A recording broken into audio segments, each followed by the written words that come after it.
ամեն մարդ իրա դարդին, ինչպես ուռին ու բարդի։ Հիմա փորձենք հասկանալ ինչ կա այս բառերի տակ։ Ժողովրդական մի ուրիշ խոսք էլ կասում է, վերքը տիրոջն է ցավացնում։ Հա։ Իրականում, երբ որ ինչ-որ մեկը ինչ-որ փորձության մեջ է լինում, ինքն է զգում, ապրում, շնչում այդ փորձությունը, կրում այդ բեռը, և կողքից չես կարող դու իրեն այնպես հասկանալ, ինչպես ինքն է կրում այդ փորձությունը, ինչ-որ կարող ես ցավակից լինել, օգնել իրեն, բայց նույն բանը չես կարող կրել, որտև ամեն մարդու վերքն իրան է ցավեցնում։ Մեր Տերը Հիսուս Քրիստոս բոլոր մարդկանց վերքերը բեռեր ինքն իր վրա կրեց։ Եվ Սուրբ Գրիգոր Տաթևացին ասում է, որ Քրիստոսի մարմինը կուսածին էր, անմեղ էր, մաքուր էր, սուրբ էր, ասում է աչքի բիբի զգայունություն ուներ։ Մարդու մարմնի անդամների մեջ ամենազգայունը ինչն է, աչքի բիբն է, չէ՞։ Այդ փոքրիկ ասեղով խփես կթափվի։ Այդպես էր Քրիստոսի ամբողջ մարմինը աչքի բիբի զգայություն ուներ, եւ ինքը հենց այդ զգայուն մարմնով, անմեղ կուսածին սուրբ մարմնով, աստվածային մարմնով կրեց ողջ մարդկության մեղքի բեռը։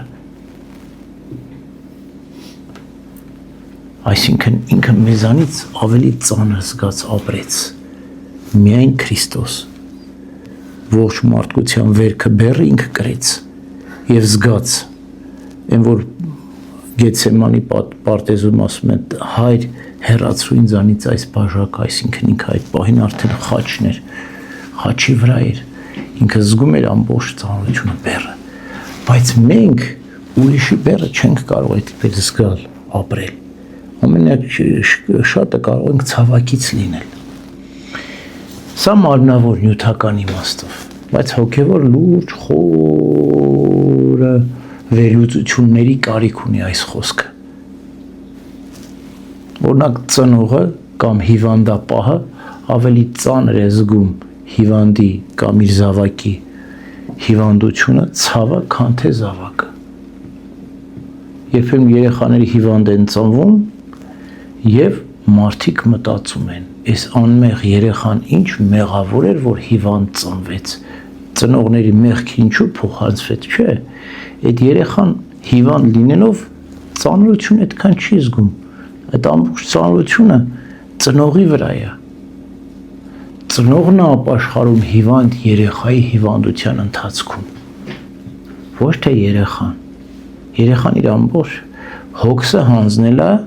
մեղավոր ծնողին, եթե մենք համարում ենք, որ ծնողի մեղքի պատճառով է այլ, իհարկե դա միայն Աստծուն է հայտնի, ոչ ոք չի կարող ասել, թե ում մեղքի պատճառով ով այսպես ծնվեց, բայց այդ ամբողջ իր բեռը երեխան հանձնել է ծնողին և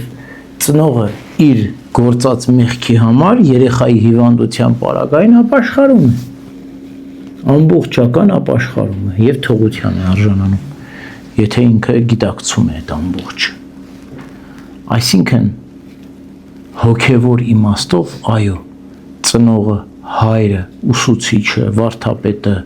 խոստովանահայրը կարող է զգալ, ավելի խորությամբ զգալ այդ բեռը և տանել։ Օրինակ Սուրբ Գրիգոր Նարեկացին ինչ ասում, ասում է, եթե մեկը Ադամի մեղքի իրենը չհամարի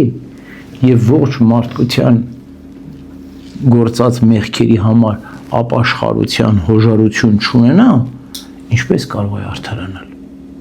Բայց Նարեկացին այդպիսի բան կարող էր ասել, որտև ինքը զգում էր այդ բեռը, այդ ծանրությունը և ինքը կարող էր դա տանել, ինչու որտև աղոթում էր։ Բայց մեր ծնողների մոտ այսա խիստ պակասում է։ Այո, իրենք զգում են իրենց զավակների ծանրությունը, բեռը, թե ֆիզիկականն են զգում, այսինքն թե հիվանդությունը, թե դժվարությունը և թե հոգևոր ծանրությունն են զգում, երբ որ երեխան մեղքի մեջ է կամ երբ որ Աստծուց հեռացած է կամ նեղության մեջ է, իր հանցանքի համար նեղության մեջ է, Այդ ամբողջ բեռը մեր ծնողները հաստատ զգում են, հատկապես հայ ծնողը, անտարբեր չի, սրտացավ է, բայց չեն հանձնում Տիրոջ, աղոթել չգիտեն, լացել գիտեն, շատ են լացում, տանջում են, չարչարվում են, բայց այդ արտասուքի հետ գիտակցված աղոթքը քիչ է, չեն աղոթում, չեն հանձնում Տիրոջը, չեն թեթևանում, այն նարեկացու խոսքի համաձայն ամպում են, բայց չեն անձրևում, երկնում են, բայց չեն ծնում, փրկության հոգի չեն ծնում, չեն խաղաղում, նարեկացին կարող էր նախահոր մեղքերի և ողջ մարդկության մեղքերի համար մտածել, բայց աղոթքով հանձնել Տիրոջը, հաղթահարել, բայց մենք մտածում ենք ու չենք հաղթահարում։ Ուրեմն խիստ կարևոր է, թե մենք ինչպես ենք հիշում մեր զավակների, մեր հարազատ բարեկամների նեղությունը, դժվարությունը, իրենց ծանր վիճակը։ Այո, ամեն մարդ իրադարձին ինչպես ուռին ու բարդին, բայց մարդը կարող է այդ ընկերոջ բեռը կրել, ցավը տանել, եթե ինքը աղոթող է, եթե ինքը իմաստուն է, օգնել։ Ինչպես Հակոբոս առաքյալն է ասում, արդարի աղոթքը խիստ զորավոր է օգնելու համար։ Տես արդարի աղոթքն ասում, ամեն մարդու աղոթք չէ, այն մարդը, որ արդար է, որ ինքը հաղթահարել է եւ անկեղծ սրտով աղոթում է մյուսի համար։ Այս արդարի աղոթքն է դառնում։ Բայց երբ որ ինքն էլ նույն բեռի տակ է, հա, ինքն էլ թեթև չի, ավելորդ բեռը վերցնում է, երկու բեռը իր վրա լինում ու էլ չի կարողանում տակից դուրս գալ։ Դրա համար արդարի աղոթքն է շատ կարևոր։ Նախ պետք է դու ինքդ արդարանաս աղոթքով, Աստծուց ներողություն խնդրես քո գործածների համար, աղոթել սիրես, հետո կարողանաս ուրիշներին օգնել քո աղոթքով, իմաստուն աղոթքով, հանձնել Տիրոջը, բայց մենք ինչպես ենք անում, տանջվում ենք, չարչարվում ենք, հավատքը թույլ է, չենք հանձնում Տիրոջը, աղոթքն էլ այն չի, հա, եւ այդպես մենք տանջվում ենք, մեր զավակները նեղությունների, հիվանդությունների մեջ տանջվում ենք ու լուծում չկա։ Եվ սա կարող է երկար տեղել եւ շատ անգամ ծնողները այդ մտածումներից հիվանդություններ են ստանում։ Շատ տարբեր տեսակի հիվանդություն, մինչև քաղցկեղել կարող է առաջանալ այդ ծանր մտածումներից։ Ուրեմն իմաստուն ձևով մենք պետք է այդ հարցին մոտենանք։ Այո, ամեն